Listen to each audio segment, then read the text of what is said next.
Shalom rekan-rekan yang terkasih dalam Tuhan. Kebahagiaan merupakan tujuan dan pengejaran utama banyak orang dalam hidupnya hari ini. Blaise Pascal berkata demikian, semua manusia mencari kebahagiaan, tidak ada pengecualian.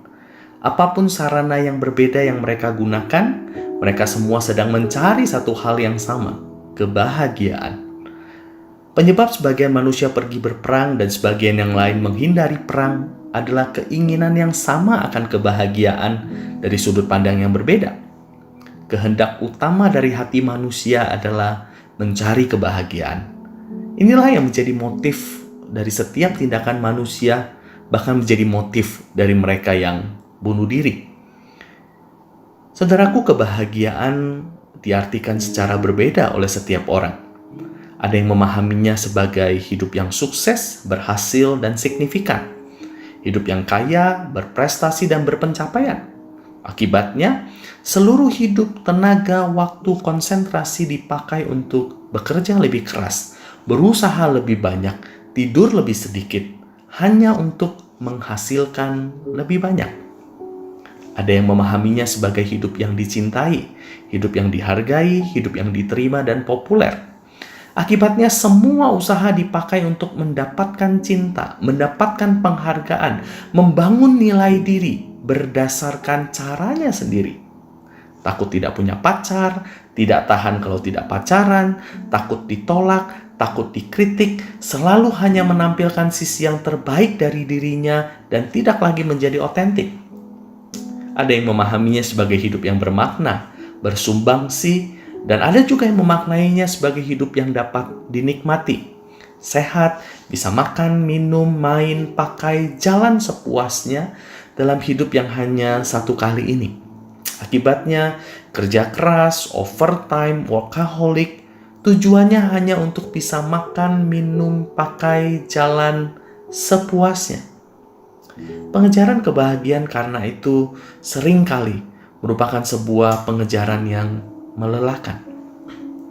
Namun yang menjadi pertanyaan adalah, mengapa manusia mengejar kebahagiaan? Pengejaran mati-matian terhadap kebahagiaan sesungguhnya merupakan sebuah ekspresi pencarian manusia akan shalom yang hilang karena kejatuhan ke dalam dosa. Sebelum kejatuhan ke dalam dosa, manusia hidup dalam shalom dengan Tuhan. Ia hidup dalam kepuasan, kebahagiaan, kepenuhan. Ia hidup dalam damai sejahtera dan ia tidak kekurangan suatu apapun. Kejatuhan menyebabkan hilangnya shalom itu dan menyisakan satu lubang besar dalam diri manusia.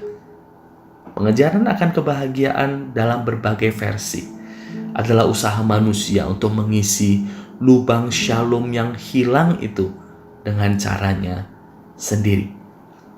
Apakah pengejaran mati-matian akan kebahagiaan itu akan berhasil mengembalikan shalom yang hilang itu? Alkitab mengajarkan bahwa shalom yang hilang itu tidak akan pernah didapatkan dengan usaha manusia.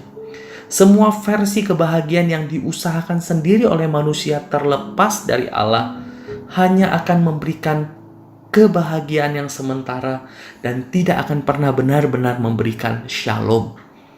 Inilah yang dinyatakan oleh Yesus dalam bagian Alkitab yang kita baca tadi.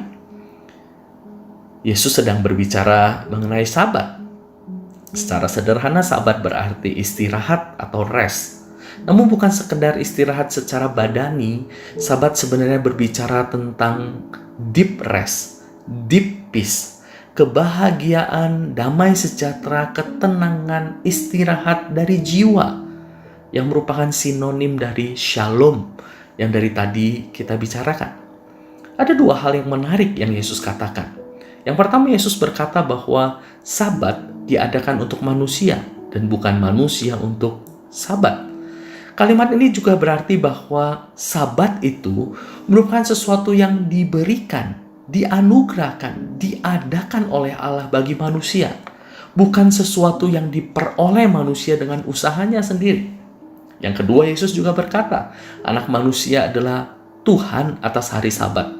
Kalimat ini tidak sekedar berarti bahwa Yesus adalah Allah yang berhak mendefinisikan apa itu hari Sabat dan bagaimana hari Sabat itu harus dijalani.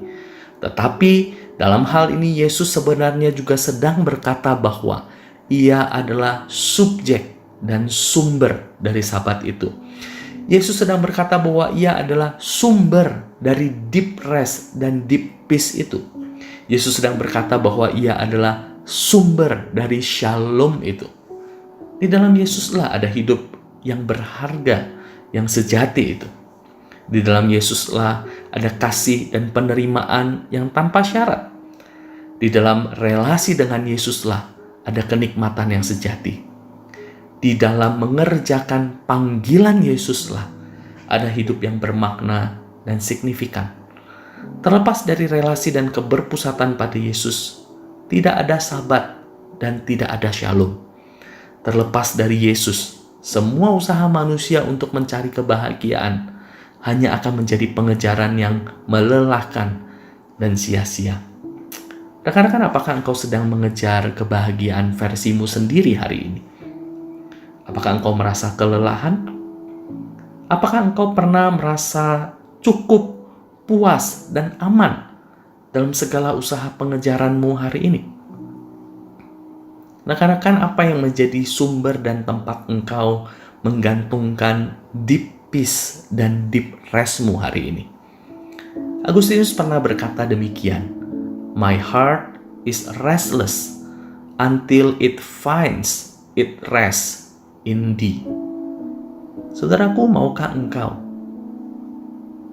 menerima damai dan shalom yang sejati yang hanya ada di dalam Tuhan? Saudaraku, Sabat yang Tuhan izinkan untuk kita nikmati seminggu sekali. Seminggu sekali berhenti untuk berfokus pada Tuhan, beristirahat dari pekerjaan kita untuk melihat Tuhan dan menemukan makna, nilai, dan kenikmatan hidup di dalam relasi dengan Tuhan.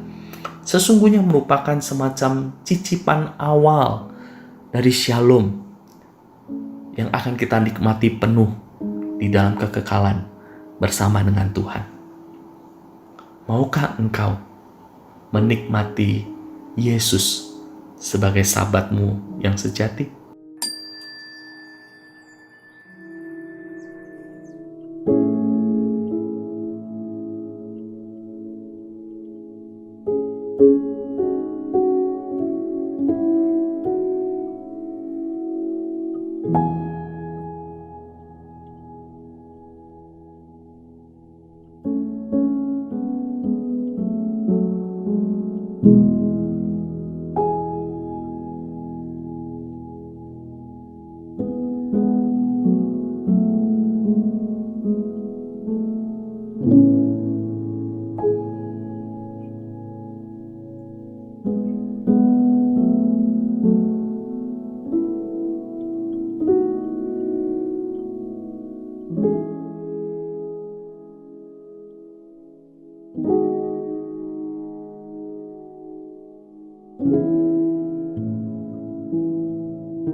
you.